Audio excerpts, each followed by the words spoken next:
we'll read a poem from Flamenco textbook. The title of the poem is A Thing of Beauty, written by John Keats. John Keats belongs to the Romantic era of English literature. If you remember, we have read William Wordsworth in class 9, Samuel Taylor Coleridge, and other poets in class 10 also, from the same age. So John Keats wrote this poem in appreciation of nature. He describes the beauty of nature, and he contrasts that with human life. Human life keeps on changing with the change in time. There is birth, decay, and death, as contrast to the permanent beauty of nature. That is what he talks about here in this poem. So if we look at the title of the poem, it says A Thing of Beauty. So it is important for us to understand what beauty means. Beauty is something that gives us joy, something that keeps us happy all the time. For example, let us talk about a flower. As soon as we see a flower, we are attracted by its quality or attractiveness. In the same way, beauty also applies to other senses. It has an aesthetic sense. For example, the unconditional love. The unconditional love also has the power to give us happiness and joy. So that is what he is talking about in this poem. So we'll look at the first stanza. The first stanza says, A thing of beauty is a joy forever. Its loveliness increases. It will never pass into nothingness, but will keep a bower quiet for us, and a sleep full of sweet dreams and health and quiet breathing. So this is a beautiful stanza. We'll go line by line. A thing of beauty is a joy forever is the first line of the first stanza. And this has become a common phrase in English language, where if we wish to say something about beauty, then we use this phrase. So what it means is, if something is beautiful, it has the power to make us happy, bring joy in our lives. That is what is meant by this phrase. So here what the poet uses is a metaphor. It has a metaphorical meaning. So when we talk about metaphor, there is a comparison. What does he compare? What are two things that he compares here? Okay? A thing of beauty is indirectly compared to an unending source of joy. Okay, so a beautiful thing has that power.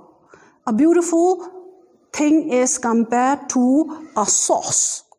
Like we have glaciers as the source of water, right? In the same way, beautiful thing is a source of joy.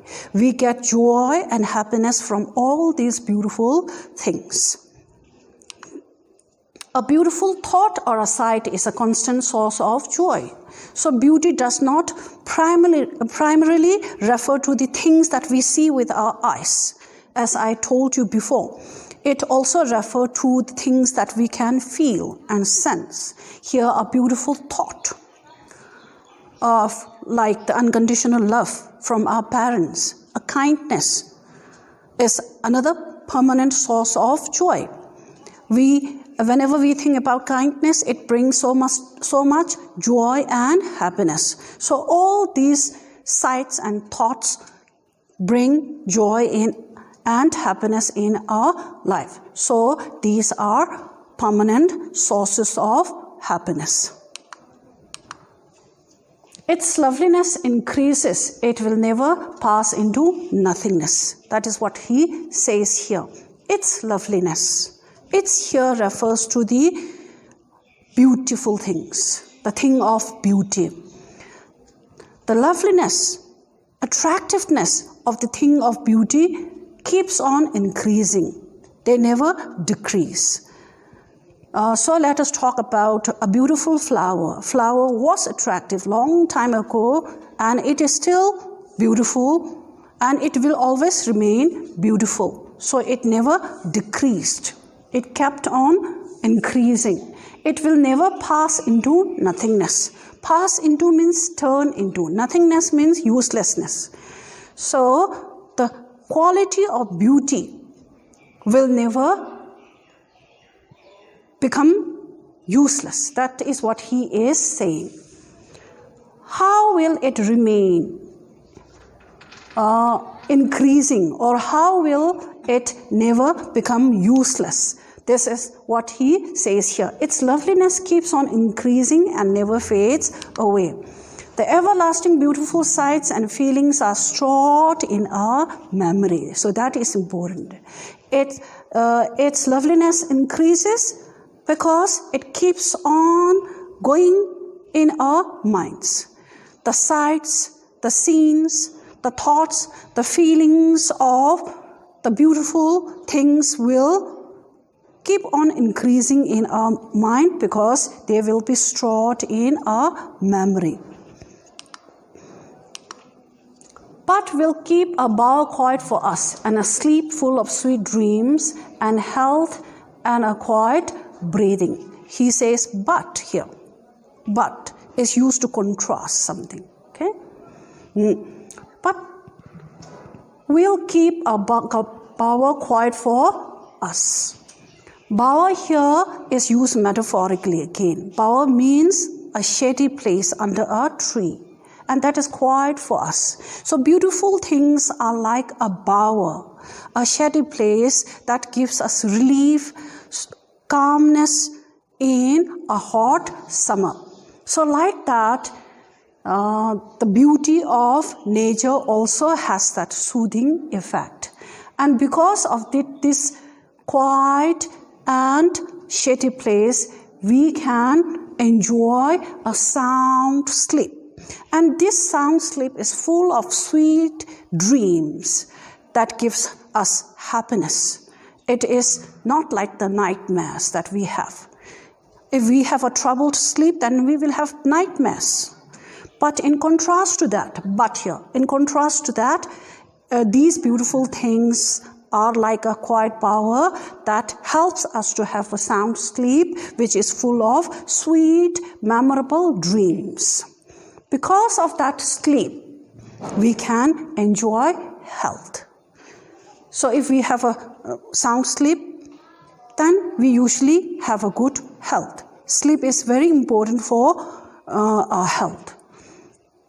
So how do we know that we are healthy? Because we have a quiet breathing. Our breathing is rhythmic, calm, and smooth. This is indicative of our health. If we are agitated, if we are sick, if we are angry, then our breathing usually becomes faster, unrhythmic. But here the poet is saying our breathing is quiet and rhythmic, smooth. That indicates that we are healthy. And how do we become healthy? Because we enjoyed a sound sleep. And how did we get that sound sleep? Because of the bower, a shady place. And that shady place, bower, is the attractive things in nature, the beautiful things in nature. So this is what he says. They give us peace, just like a quiet, shady place gives us relief from the heat of hot summer days. They have an embalming effect in our lives. So here again is a beautiful word, embalming. Balm, as all of you know, is a medication that is applied to relieve pain. Okay? So the beautiful things in nature are like balm. So they help us to relieve from pains of suffering, anger, dejection, and bring joy into our life. Just like a quiet, shady place gives us a sleep full of sweet dreams. So all these beautiful things are like that quiet, shady place which helps us, bringing so much joy and happiness. They act as the balm that calms the pain that we suffer in our lives. The pains that we suffer in our lives are sadness, dejection, loneliness, depression. So whenever we feel any of these, and if we look at a beautiful thing, then these beautiful things help us to forget all those things. So that is what he says in these lines. The sound sleep results in health of our body and mind. The thing of beauty calms down our minds. It provides us tranquility and mental peace, which makes our breathing calm and peaceful. Okay, so I have a homework for you. Please do this homework, because in the first lesson that I have done on the learning of language, I have discussed about the importance of integrating the 4 skills of a language. In the present lesson, what you have done primarily is you listened and read. But it is important for us to integrate the 4 skills. In the lesson that we did today, you just have used the input skills. Now it is important for you to use the output skills, that is the writing. And we cannot do it here just now, but do it at home. And please answer these questions on your own before referring to any other sources. I'm sure that you can get the answers from the internet, but don't look for the answers straight away. First, write the answers yourself. They don't have to be correct. You can just answer all the questions on your own. Then if you wish to check them, then you can do that from the internet. But please write them on your own. How does a thing of beauty remain a joy forever? Mention any 2 sources of joy which a thing of beauty provides to us. Explain never passes into nothingness. What is meant by a bower? Thank you.